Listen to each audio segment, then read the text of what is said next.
आज हमारे सामने भारतीय संविधान के सिद्धांतों और ढांचे से जुड़े कुछ बहुत ही दिलचस्प सवाल हैं। बिल्कुल। ये एक तरह से रैपिड फायर राउंड जैसा है, जिससे हम भारत के शासन प्रणाली की कुछ मुख्य बातों को जल्दी से समझ सकते हैं। और हमारा मिशन है इन सवालों के जवाबों के पीछे के क्यों को समझना। सही कहा। तो चलिए इस विषय की गहराई में उतरते हैं। पहला सवाल है, भारत का संविधान किस सिद्धांत पर आधारित है?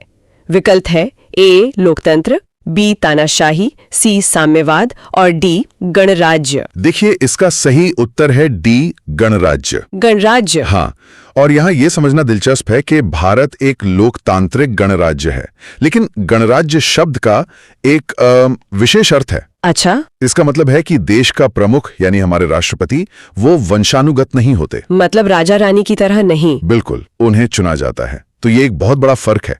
ये तो बहुत साफ हो गया। चलिए अगला सवाल। भारत में उच्चतम न्यायालय का प्रधान न्यायाधीश मतलब चीफ जस्टिस कौन नियुक्त करता है? और हमारे विकल्प है ए प्रधानमंत्री, बी राष्ट्रपति, सी संसद या फिर डी न्यायमूर्ति यानी जो सबसे वरिष्ठ न्यायाधीश है वो। इसका सही जवाब है बी राष्ट्रपति। राष्ट्रपति जी। ये नियुक्ति प्रक्रिया मतलब न्यायपालिका की स्वतंत्रता और कार्यपालिका के बीच के संबंध को दर्शाती है। अच्छा। राष्ट्रपति जो हैं वो मौजूदा न्यायाधीशों से सलाह मशवरा करके यह महत्वपूर्ण नियुक्ति करते हैं। तो ये एक मिली-जुली प्रक्रिया है एक तरह से। हाँ, कह सकते हैं। अब अगला सवाल। ये बहुत महत्वपूर्ण सवाल है।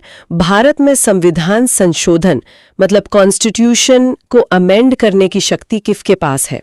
विकल्प है ए न्यायालय, बी संसद, सी राष्ट्रपति या डी प्रधानमंत्री। यह शक्ति बी संसद के पास है। संसद? जी। देखिए, संविधान कोई स्थिर दस्तावेज नहीं है।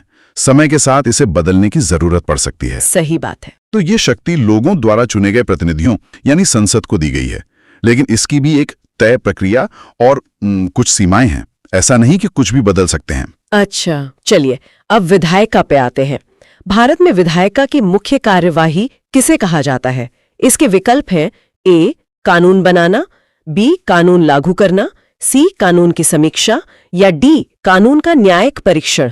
यहाँ सही उत्तर है ए कानून बनाना। कानून बनाना? हाँ, विधायिका जिसे हम लेजिस्लेचर कहते हैं, जिसमें संसद और राज्यों की विधानसभाएं शामिल है, उनका ये प्राथमिक काम है। और बाकी काम जैसे कानून लागू करना? वो काम कार्यपालिका यानी एग्जीक्यूटिव का है और उसकी समीक्षा करना न्यायपालिका मतलब जुडिशरी का काम है। तो शक्तियों का ये बंटवारा बहुत स्पष्ट है। बिल्कुल। अगला सवाल। भारत में राज्यपाल की नियुक्ति किसके द्वारा की जाती है? देखते हैं इसके क्या विकल्प हैं। ए मुख्यमंत्री, बी राष्ट्रपति, सी संसद या डी प्रधानमंत्री। इसका भी सही जवाब है बी राष्ट्रपति। राष्ट्रपति? जी। राज्यपाल जो हैं वो राज्य में केंद्र सरकार के प्रतिनिधि के रूप में कार्य करते हैं। अच्छा। और उनकी नियुक्ति राष्ट्रपति द्वारा मंत्रिपरिषद की सलाह पर की जाती है। ये केंद्र राज्य संबंधों का एक बहुत अहम पहलू है। समझ गई। चलिए आगे बढ़ते हैं। भारत में संसद के दोनों सदनों की बैठक की अध्यक्षता कौन करता है? ये थोड़ा पेचीदा लग सकता है। विकल्प है ए राष्ट्रपति, बी प्रधानमंत्री, सी लोकसभा अध्यक्ष और राज्यसभा उपाध्यक्ष या डी राज्यपाल। इसका सही उत्तर है सी। देखिए, जब दोनों सदन यानी लोकसभा और राज्यसभा अलग अलग बैठते हैं तो उनकी अध्यक्षता क्रमशः लोकसभा अध्यक्ष और राज्यसभा के सभापति करते हैं। और राज्यसभा के सभापति तो उपराष्ट्रपति होते हैं ना? बिल्कुल। तो दिए गए विकल्पों में सबसे सटीक सी है, जो दोनों सदनों की पीठासीन अधिकारियों की भूमिका को एक साथ बताता है। ठीक है। अब एक और महत्वपूर्ण सिद्धांत पर आते हैं। भारत में न्यायपालिका की स्वतंत्रता किससे सुनिश्चित होती है? विकल्प है ए संसद, बी संविधान, सी मंत्रिपरिषद या डी राष्ट्रपति। इसका आधार है बी हमारा संविधान। संविधान? जी। न्यायपालिका बिना किसी डर या पक्षपात के काम कर सके, इसके लिए संविधान में कई खास प्रावधान हैं। जैसे न्यायाधीशों की नियुक्ति की प्रक्रिया, उनका कार्यकाल और उन्हें हटाने की जो प्रक्रिया है वो बहुत कठिन है। ये सब मिलकर न्यायपालिका को आजाद बनाए रखते हैं। और ये स्वतंत्रता लोकतंत्र के लिए बहुत जरूरी है। सबसे जरूरी है। अच्छा, अब एक संख्या पर आधारित सवाल है। भारत में आपातकाल यानी इमरजेंसी लागू करने के लिए कितने प्रकार होते हैं? विकल्प है ए 1, बी 2, सी 3 या डी 4। सही संख्या है सी तीन तरह की इमरजेंसी? हाँ, भारतीय संविधान में 3 तरह के आपातकाल का प्रावधान है। एक राष्ट्रीय आपातकाल, दूसरा राज्यों में राष्ट्रपति शासन और तीसरा है वित्तीय आपातकाल। ये असाधारण परिस्थितियों के लिए बनाए गए प्रावधान है। बिल्कुल। अब आते हैं मूल अधिकारों पर। भारत के संविधान में मूल अधिकार कितने हैं? विकल्पों को ध्यान से देखिएगा। A 6, B 7, C 8 या D 5। देखिए, यहाँ स्रोत में दिया गया उत्तर C यानी 8 है, जो थोड़ा दिलचस्प है। दिलचस्प क्यों? हम तो आमतौर पर 6 मौलिक अधिकारों की बात करते हैं। सही कहा, हम 6 की बात करते हैं। स्रोत के अनुसार उत्तर 8 है, तो हम उसी पर टिके रहेंगे। पर यह इस बात पर प्रकाश डालता है कि अधिकारों की गिनती और उनका वर्गीकरण, उसकी अलग अलग व्याख्याएं हो सकती हैं। अच्छा, तो ये व्याख्या का अंतर हो सकता है। बिल्कुल।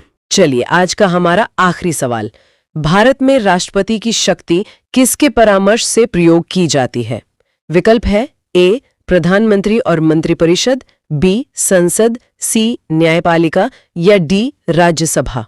इसका स्पष्ट उत्तर है A प्रधानमंत्री और मंत्रिपरिषद। ओके। भारत में संसदीय प्रणाली है, जिसमें राष्ट्रपति राष्ट्र के प्रमुख तो होते हैं, लेकिन जो वास्तविक कार्यकारी शक्तियां हैं वो प्रधानमंत्री की अध्यक्षता वाली मंत्रिपरिषद के पास होती हैं। मतलब राष्ट्रपति अधिकतर कार्य उनकी सलाह पर ही करते हैं। जी हाँ, बिल्कुल। तो इन 10 सवालों के जरिए हमने भारतीय शासन प्रणाली की एक तेज लेकिन बहुत महत्वपूर्ण यात्रा की। हाँ, राष्ट्रपति की शक्तियों से लेकर संसद के काम और न्यायपालिका की स्वतंत्रता तक। बिल्कुल। इन सभी सवालों और उनके जवाबों को एक साथ देखने पर एक पैटर्न उभरता है। हाँ, और वो पैटर्न है शक्तियों के बंटवारे और संतुलन का सिद्धांत। सही। हर अंग की अपनी भूमिका और अपनी सीमा है, और ये सब कुछ हमारे संविधान द्वारा निर्धारित है। ये वाकई आकर्षक है। और यहाँ श्रोताओं के लिए सोचने के लिए एक विचार भी है। बताइए। संविधान इन सभी शक्तियों के बीच संतुलन का एक आदर्श ढांचा तो प्रदान करता है, लेकिन असल दुनिया में दिन प्रतिदिन के कामकाज में ये संतुलन हमेशा कैसे कायम रहता है और किन चुनौतियों का सामना करता है? बिल्कुल, एक सोचने वाली बात है।